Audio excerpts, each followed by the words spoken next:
Her daughter Aimee. That's what I would, yeah. Yeah, never wanted, no interest, ever had any, was it ever a discussion? Yes, it was in the beginning. And For those people that don't know, I'm just going to catch them up. Aimee is your oldest, yeah. Yeah, Aimee is your oldest daughter, who's also a very talented singer. She is, and writer. Who and I became aware when I became a big fan of the Osbournes reality show that there's another kid that we're not seeing. Yeah. Aimee Osbourne chose a different path. It was lonely and often misunderstood, but it was hers. And at their father's funeral, that difference could still be felt. Loud, raw, and unresolved.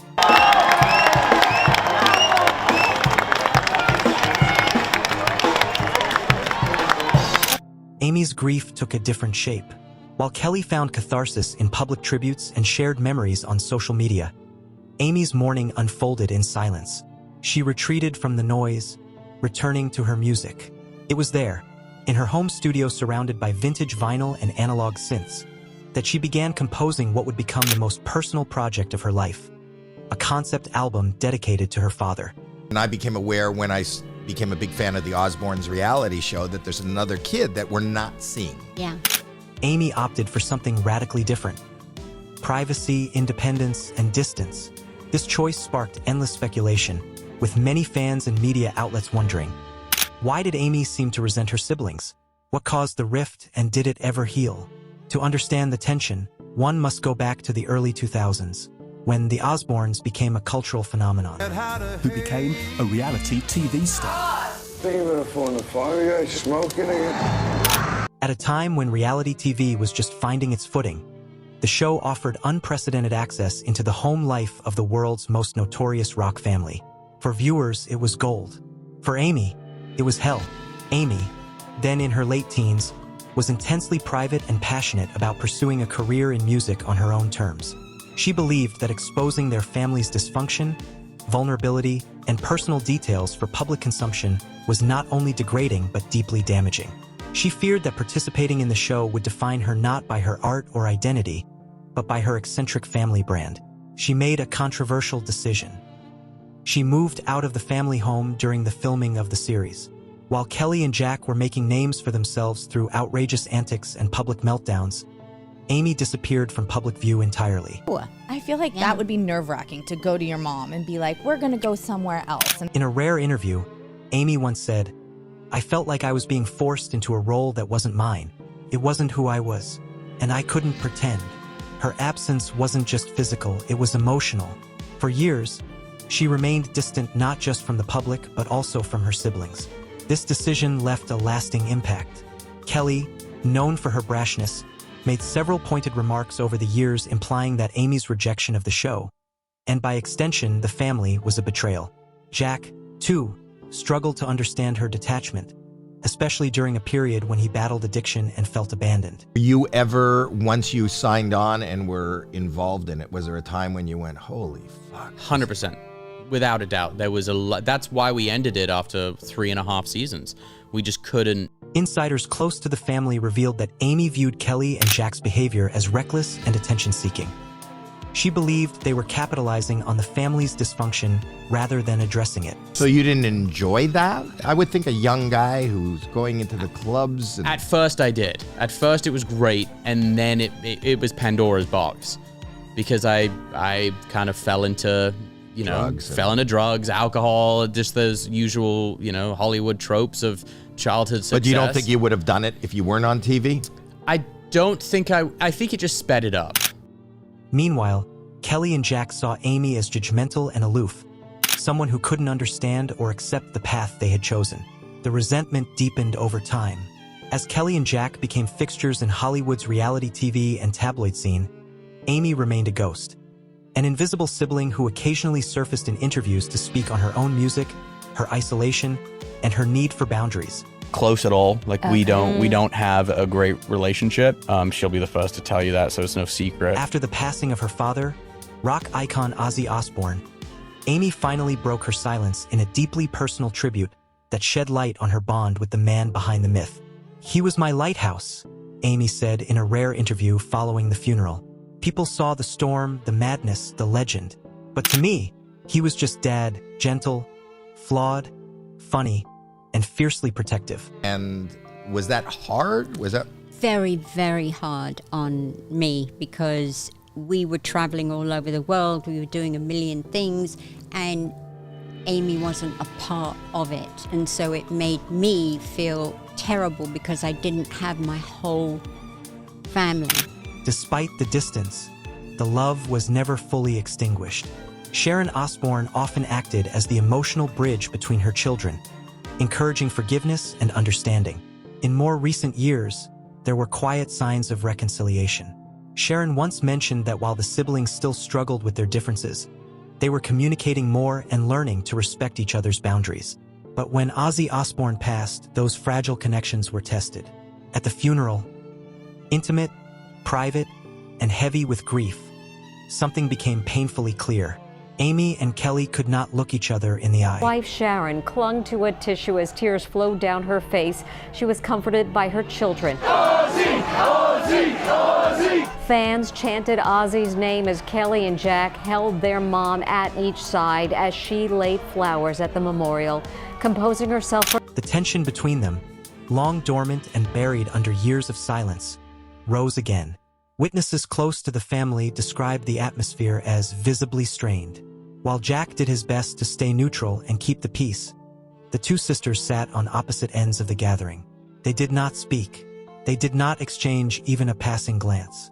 Their grief, which could have been a bridge, only became another wall. Sources close to the family say that old wounds reopened during funeral planning. Aimee felt excluded from early arrangements, while Kelly reportedly felt Aimee was intruding on a legacy she had largely kept herself separate from for decades. Emotions ran high, and despite Sharon's attempts to mediate, both women felt unheard. In the days that followed, neither Kelly nor Aimee made public statements about each other. But those who knew them best said the funeral reminded them just how deep the scars ran. For Kelly, it was a lifetime of feeling judged by a sister who wouldn't share the burden of their fame.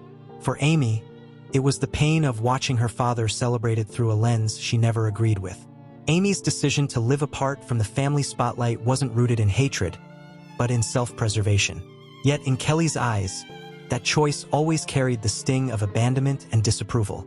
Now, in the aftermath of their father's death, both sisters are grieving.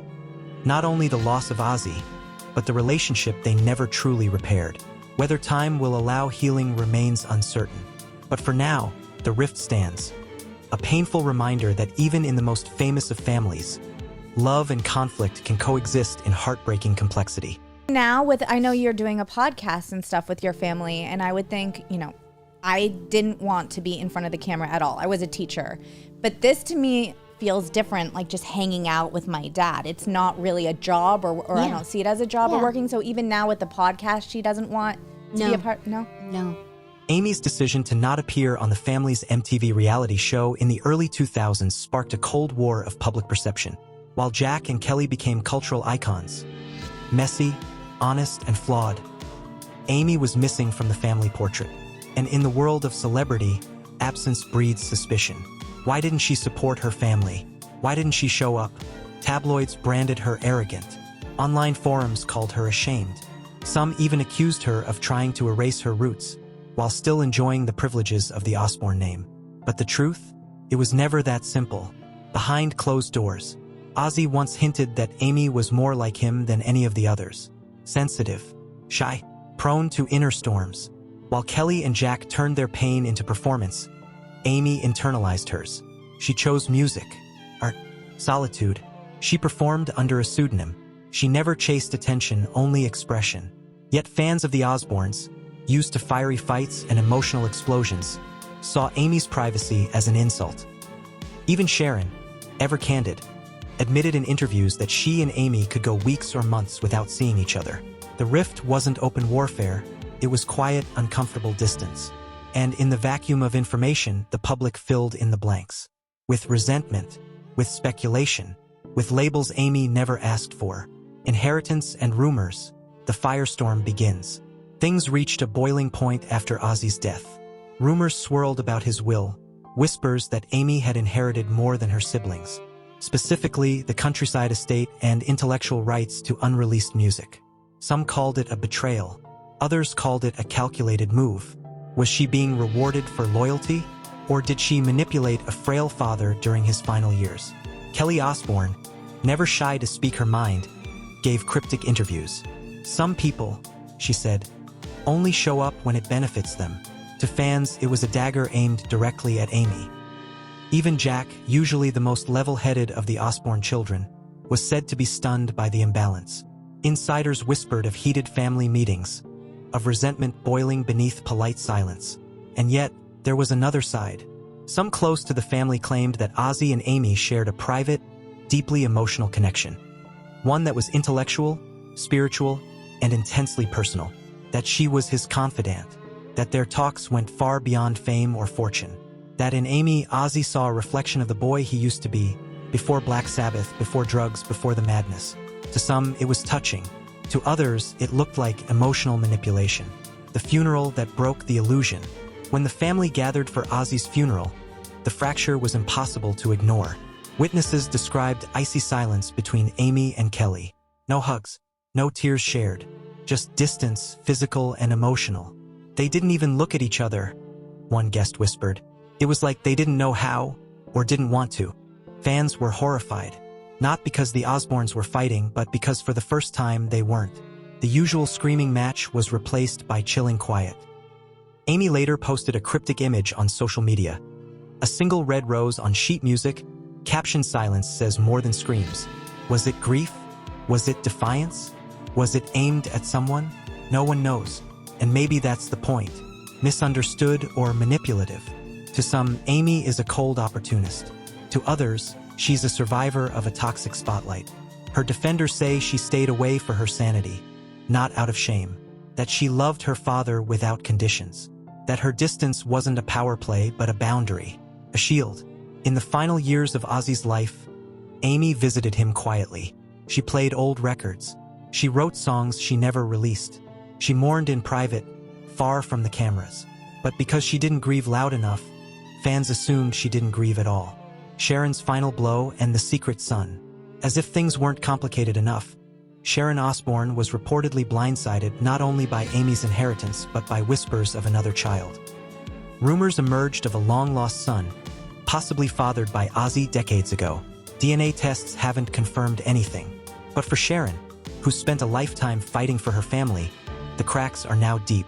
The woman once described as the glue of the Osbournes now seems shaken, betrayed, and unsure of who's telling the truth anymore. Aimee Osbourne, hated or human? So is Aimee Osbourne really the most hated Osbourne? Or is she simply the most misunderstood? The headlines scream betrayal. The comment sections drip with venom. But beyond the speculation, one truth remains. We don't really know her.